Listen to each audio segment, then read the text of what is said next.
So you got to meet the little guy. Yep. What was that like? The little guy being... David Miscavige, of course.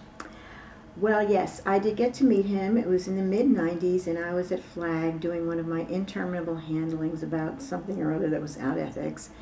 And so I had seen him with his entourage in the lobby of the Sandcastle Tech Building. And he walked past me, he said hi, I said hi, fine. And then I took the shuttle to the coachman because I was trying to get a tape. I was on a program from the MAA, the ethics officer, and the ethics officer had wanted me to listen to a tape. They claimed not to have the tape in the Sandcastle Tech Building, so they said to go to the Qual Library, which was in the coachman. So after I said hi to David Miscavige in the lobby, I took the shuttle to the coachman, went into the Qual Library, and started hunting around for this tape that I was supposed to listen to. So I'm in the Qual Library for just a few minutes, and all of a sudden Miscavige walks in with his entourage. This is a different entourage, but it's some guys. And he looks at me in the library. He goes, "Hey, you!" He's pointing at me.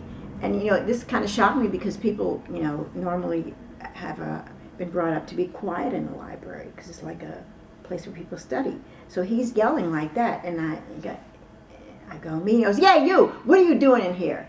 And I said, "Well, I'm looking for a tape." He goes, "Didn't I just see you 10 minutes ago in the lobby of the Sandcastle?" And I said, "Yes." He says, "So what are you doing here now?" And he's hollering.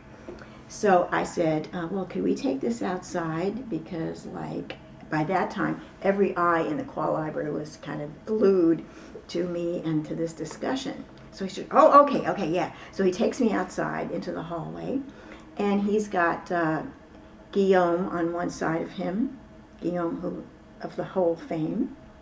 But Guillaume, this was before Guillaume was in the Hole. Guillaume was just standing totally silent, but he was there. And then there was another guy whose name was Mr. I think it was Mark Ingber. I'm not sure what his last name was, but he looked like a little Jewish man.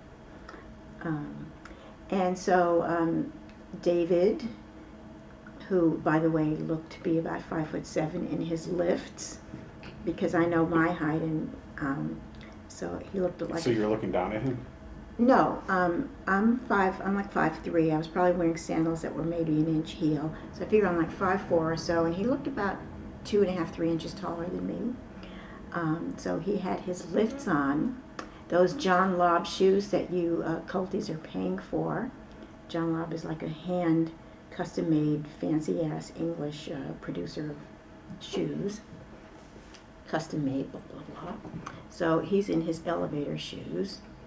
And with his, so he looked like 5'7" because I can remember that.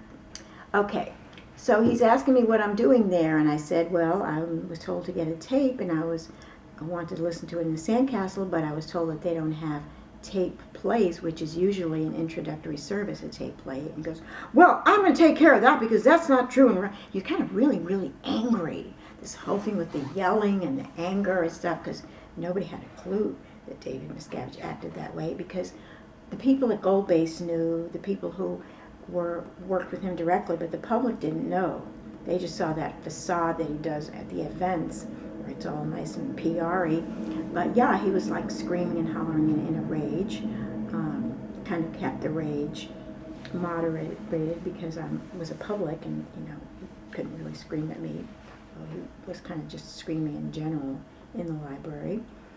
And then, so he arranged for Mr. Ingber to get the tape for me, find it for me, set up the tape player for me, and then he was making nice and making sure I got everything I need, and then I went to the library and listened to the tape, and that was the end of it. That was my little one-on-one with him. Well, see, he ended up helping you. He's not such a bad guy. Not such a bad guy, right. And I'm sure his dogs get fed every night, and yeah.